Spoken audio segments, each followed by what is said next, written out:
In today's video, we're going to be covering closing costs, what they are, what they entail, and who all pays for them. Hello again, it's Chris Vallee, and today I have Lee Blodgett from Northpoint Mortgage. He's one of the most knowledgeable and friendly lenders I've ever come across in my entire real estate experience, and we're going to be talking about closing costs today. So my first question for you, Lee, is I know there's two different types of services that you mostly provide, which would be refinances and then also a regular loan when like somebody's purchasing a home. But I know closing costs are handled slightly different on each one of those. So if you could just explain a little bit about how they work on each one of those. Yeah, so the closing cost and setting up taxes and insurance and everything else like that related to either a refinance or a purchase are really fairly similar. For the most part, there's a few small things that are different, but they're a little bit lower on a refinance than a purchase, but really, really close. The big difference is that people ask about is when you refinance your home, you can set your new loan to include paying off your loan and the closing costs associated all with in it. one. As long as it's against the value of the house is okay, you're allowed to do that. Okay. The problem on a purchase is the closing costs can't be added to the sales price or the loan because they could potentially go above what you're actually purchasing the house for, and for that reason you can't add them to the loan. So the easy boiled down version is on a refinance, the closing costs in the right scenario can be added to it, but in a purchase, no matter what, it cannot be added to it. Correct statement, yes. Okay, got it. So the next question I want to ask is, who actually pays the closing costs when someone's purchasing a home? Is the buyer responsible or is the seller responsible? How does that work? So here in the state of Georgia, the buyer is responsible for their own closing costs and to cover those. There are places in the contract that if available and able to do so, they can negotiate and ask the seller to contribute towards their closing cost. Mm-hmm. And there are limitations to how much they can contribute. If they're putting a very little amount of down payment, then the maximum the seller can contribute is maybe 3% of the sales price of the house.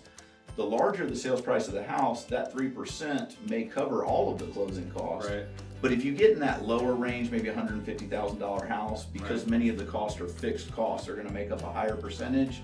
So that 3% may not cover the entire closing cost, even if the seller is willing to contribute. Okay, so if they get the seller to contribute $3,000 of closing costs on a $150,000 home, and the 3% comes out at $4,500, yeah, then what would that be?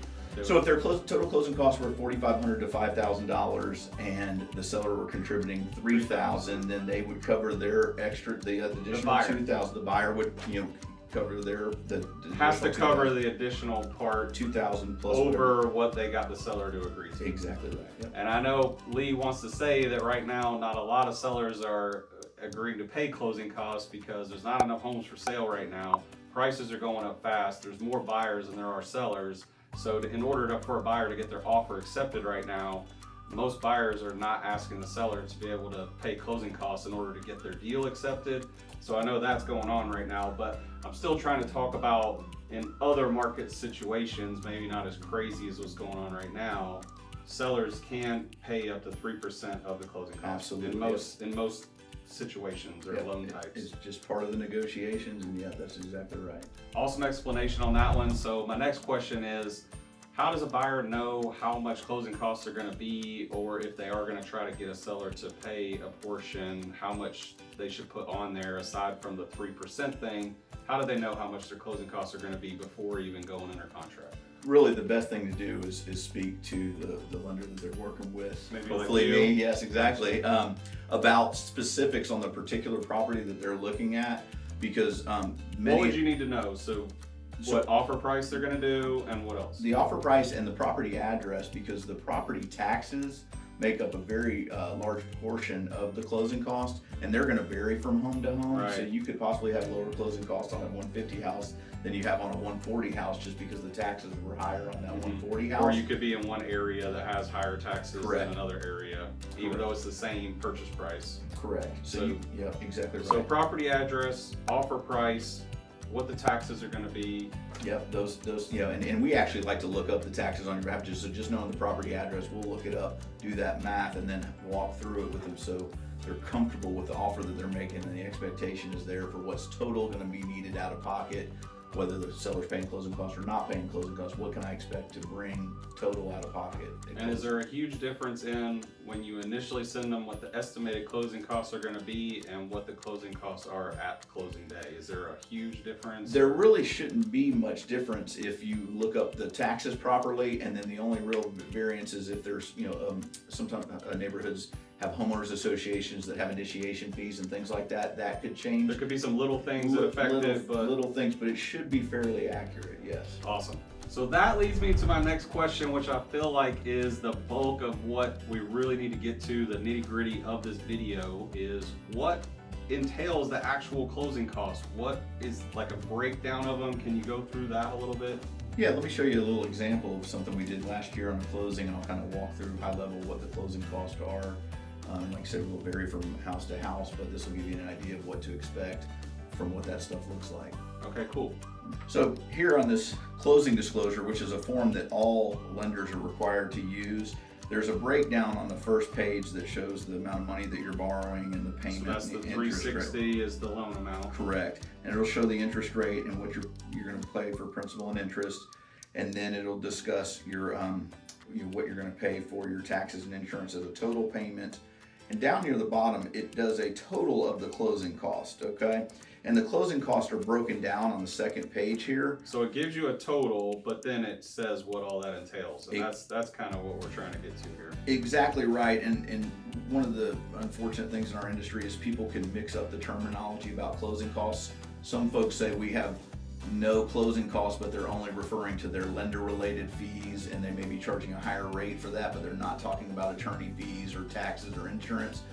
So really, for the sake of the way the contract reads, and really the question a consumer is asking is, what is it totally going to cost me to get into this house? And so for that reason, we want to include everything: the lender-related fees, the attorney fees, the state of Georgia fees, and then setting up of taxes and insurance and everything else like that. All right, okay? so call them off. What do we got? So basically in the top section here, you have, or section A, you have the origination or the lender-related fees.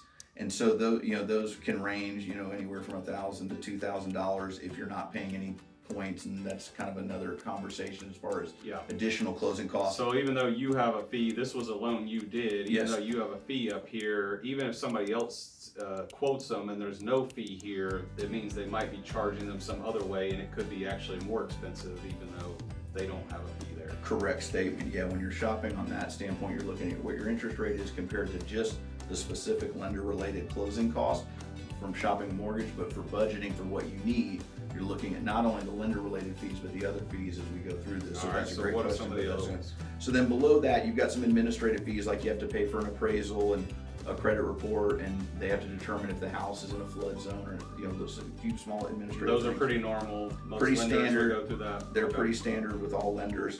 The next section, section C, goes through attorney fees and title insurance and things associated with protecting the clear title and insuring the title and those type things.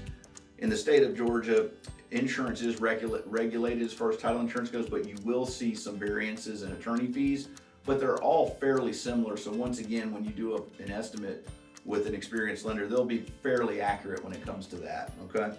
And then if you go down below that, you'll see in section E, you'll see the state-related fees, intangible tax, transfer tax, and recording of the loan. And then below that in sections F and G, you're totaling up things like your first year of homeowner's insurance.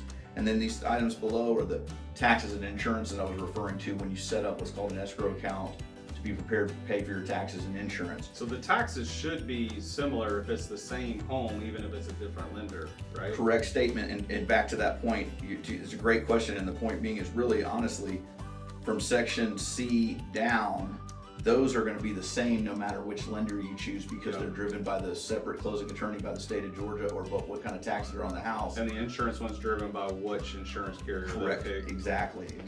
Nothing to do with you per se. Exactly. All right, and then you got the last one there. And then section H is still related to the title, but it's an optional owner's title insurance policy gotcha. in the state of Georgia. So that kind of goes with the attorney fees, but it's broken down here since it's separate. So if you total up all the fees in this column, Sections A through H, the A through H, that gives you J. that gives you the total in section J of closing cost of the $12,495. So even though the loan was $360, I believe this house was $450, so they put down that much of a down payment. But then the closing costs on this $450 house were $12,985. Correct. Yep. Awesome. So below 3%, as we talked about in that higher sales price range. So yeah, I think that was the best way for you to explain what actually entails with closing costs. But I also want to say that there's different loan types that a buyer could get, and I think that particular loan was a conventional. But can you explain what would be different if it was some of the other types of loans, and what the other types of loans, like give a couple of examples maybe? Yeah, so absolutely. So you're right, that is a conventional loan. The person was putting over 20% down, so it's a little bit different than maybe a loan where a different type of loan like an FHA mortgage, which is very popular with first-time home buyers, only requires 3.5% down, but there's some fees associated with that affect the monthly payment and get added on. What is it, like the mortgage insurance? Yeah, there's a mortgage insurance, and then with that particular loan, there's upfront mortgage insurance, which adds to the closing cost. They're financed into the loan, but essentially it is additional closing cost.